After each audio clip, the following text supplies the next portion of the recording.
Olá, meu amigo, minha amiga, muito obrigado por vocês estarem aqui no nosso Portal do José, principalmente no momento em que grandes interrogações pairam sobre o nosso país. Muitas pessoas que a gente conhece ainda estão muito intranquilas, muito apreensivas, tentando compreender para onde parcelas da sociedade brasileira estão querendo levar o nosso país a partir do dia 7 de setembro.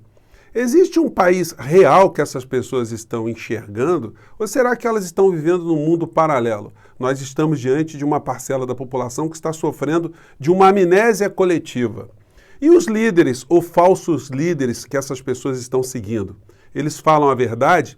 Eles querem de fato o bem? Eles querem de fato a paz? Ou será que existem situações sinistras que não estão sendo percebidas por essas pessoas que estão sendo conduzidas a esse tipo de evento? Bem, eu vou jogar luzes sobre alguns desses episódios aqui no nosso papo de agora, mas antes de mais nada, se você está chegando agora e está nos conhecendo, seja bem-vindo. Se inscreva aqui no nosso portal, compartilhe os nossos vídeos se você achar bacana, dê o seu joinha, porque isso faz a gente chegar a mais pessoas como você, e mande seus comentários para cá, porque são sempre lidos e são sempre considerados. Gente, você que mora fora do Brasil, você que viaja pelo mundo inteiro, você que gosta de visitar supermercados, aliás, esse é um hobby que eu sempre tenho, toda vez que eu vou em algum lugar diferente, algum lugar fora do Brasil, eu quero saber que as pessoas comem, como é o setor de bebidas, porque é um setor que eu sempre trabalhei, eu sempre fui pequeno empreendedor nesse setor, então sempre me interessei muito por cervejas. Mas todos os lugares que eu já visitei, eu nunca pude ver uma cena que está sendo frequente aqui no nosso país, que a gente pode considerar uma marca do governo Bolsonaro, um governo repleto de amnésias. A cena que eu me refiro, você já deve estar meio que já imaginando, é essa aqui. Gente, a gente não vê esse em lugar nenhum do mundo. Eu não me lembro de ter visto uma situação dessa bizarra. Alguns pedaços de carne com sensores eletrônicos antifurto. Será que essas pessoas que estão indo para as manifestações do 7 de setembro, elas não comem carne, elas não estão vendo o Brasil real? Bem, eu vou falar um pouco mais disso. Mas tem muitas situações que são absolutamente intrigantes, né? Por que essas pessoas estão tendo esse tipo de comportamento? Alguns jornais publicam a coluna O Sensacionalista. Eu vou tentar colocar para vocês aqui alguns trechos na nossa descrição do vídeo. Eles dizem aqui, fazendo uma crítica, e a ironia ela é sempre muito pontiaguda, né? Ela provoca de fato uma reflexão. Dizem eles aqui nessa brincadeira, aqui nesse texto. Um salão de beleza na Avenida Nossa Senhora de Copacabana está sob investigação. 3 manicures foram acusadas de tirar bifes das clientes para conseguir fazer um churrasco no final de semana passado.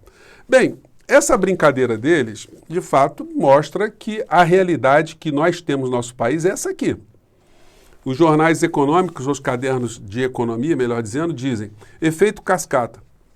Alta prolongada de itens básicos contamina setores e inflação vira entrave para o PIB em 2022. Outro caderno econômico, aqui do Estadão, diz o seguinte: inflação da energia corrói renda no país. Outra aqui da Folha de São Paulo, que fala que piora da crise hídrica impacta planos de empresas e ameaça a economia até 2022. Então, gente, o Brasil real é o Brasil desse da carne com sensor eletrônico. O Brasil real é o Brasil de quase 600 mil pessoas mortas, com milhões de sequelados. É um país que está tendo um desmatamento, está tendo a nossa reputação internacional cada vez mais chamuscada.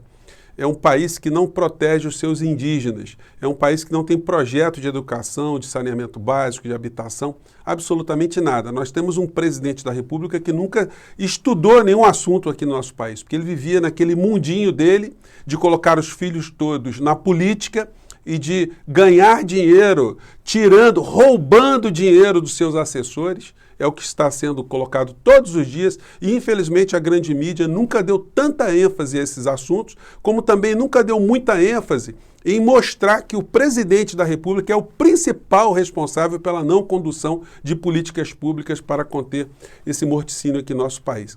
Então, essas pessoas estão indo para as manifestações, elas estão com uma grande amnésia, elas estão como aquela cidade de Itaguaí, do conto O Alienista, do Machado de Assis, onde o Simão Bacamarte, o diretor do hospício, todo mundo que passava por ali, ele tentava colocar dentro do hospício É isso que está fazendo o bolsonarismo com pessoas que a gente conhece aqui no nosso país? Gente, tem situações muito complicadas e sinistras no meio dessa história toda.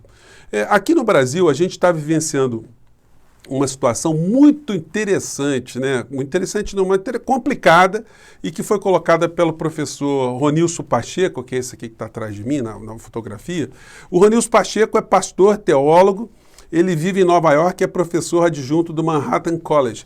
É um filósofo também, um pensador, né? Uma pessoa muito respeitada no mundo e sobre esses assuntos aí relacionados à teologia. E ele chama a atenção para a gente nesse texto dele aqui, que está na Folha de São Paulo de hoje, tem outros jornais também, chamado Com Púlpitos e Mercado.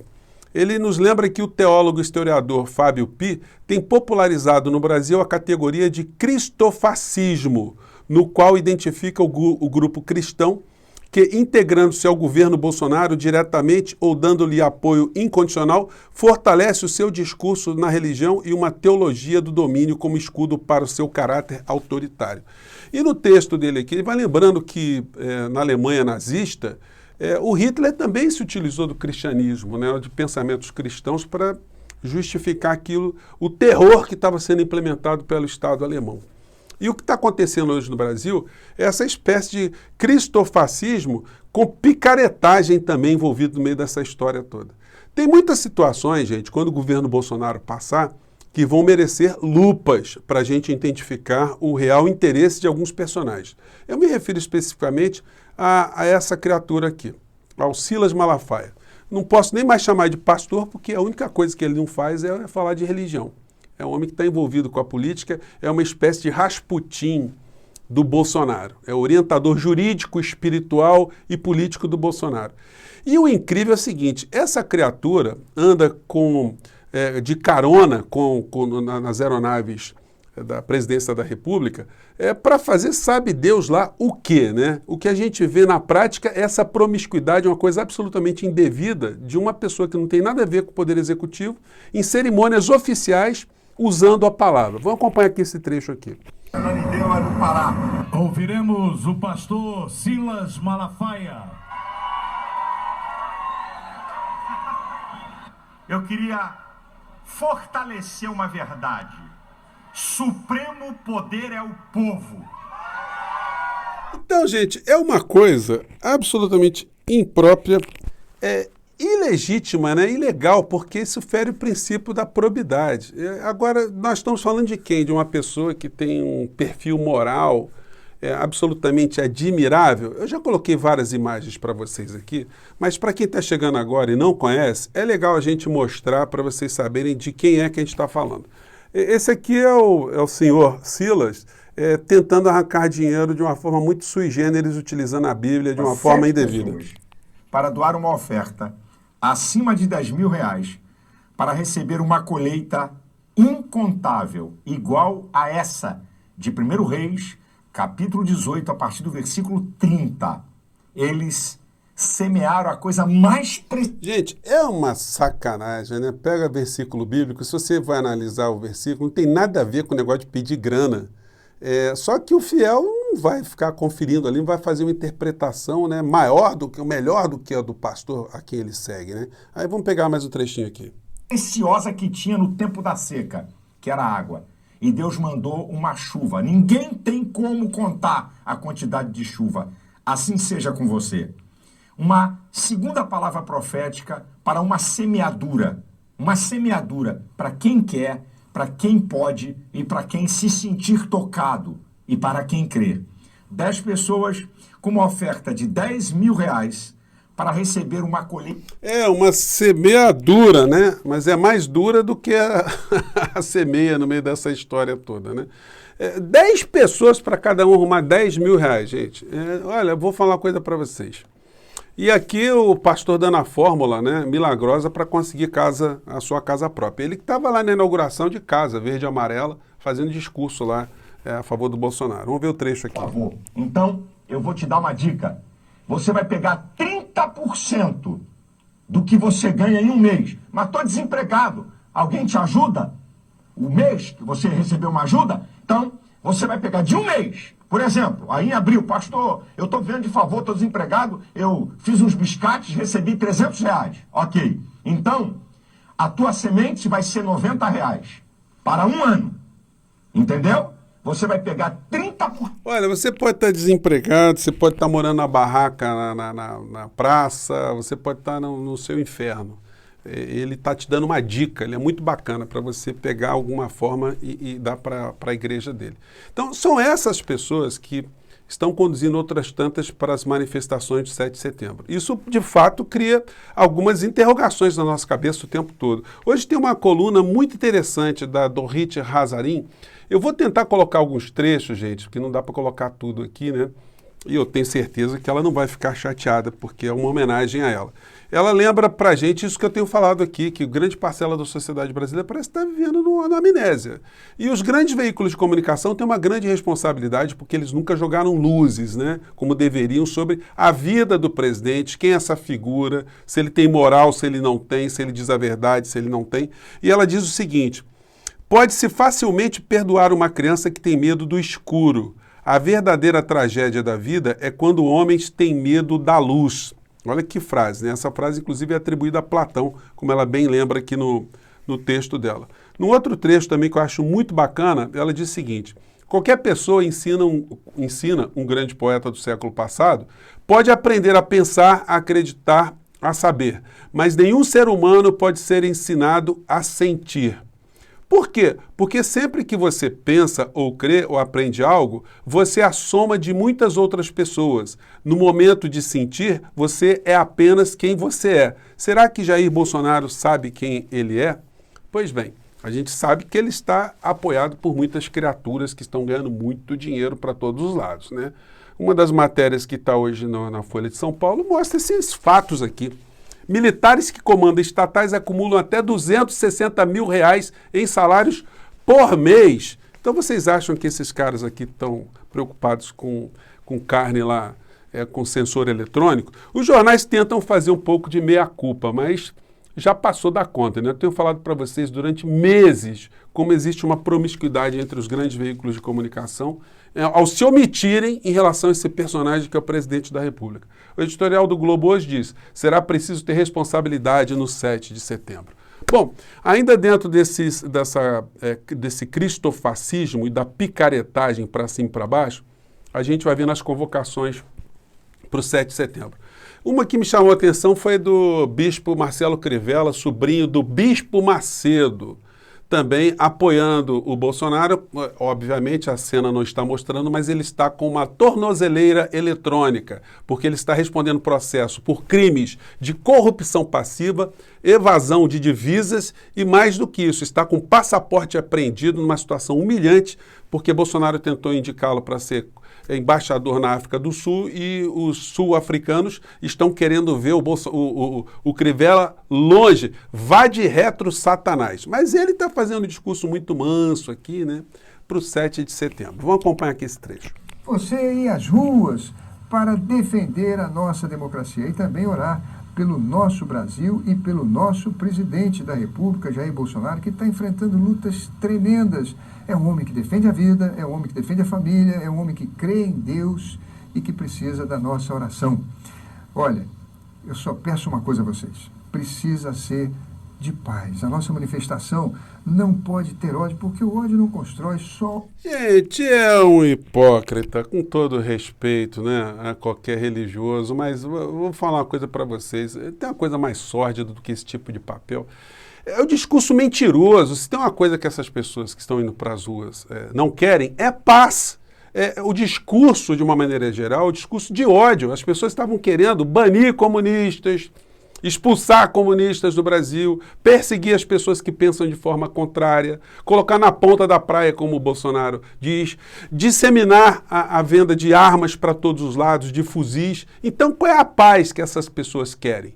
A paz de chamar os outros de esquerdopata, de discriminar, de fazer algum tipo de perseguição por conta da sua percepção política e ideológica, de ter intolerância no discurso? Qual é a paz que Bolsonaro, qual é o pai de família que Bolsonaro é?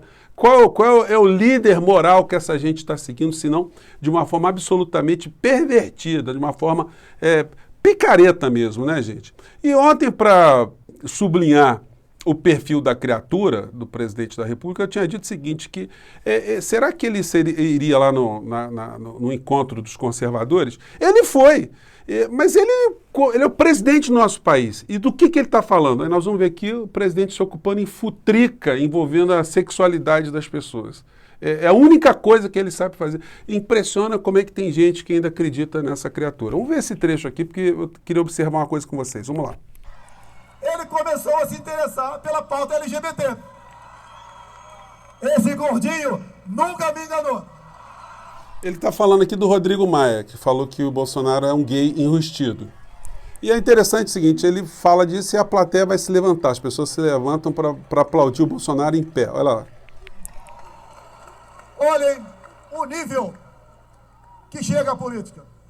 Um cidadão que até há pouco era a terceira pessoa na escala hierárquica. Gente, agora vocês conseguem não ficarem indignados com o presidente da República tentando fazer algum tipo de reparo moral ao Rodrigo Maia, dizendo a que ponto chegou a política no nosso país.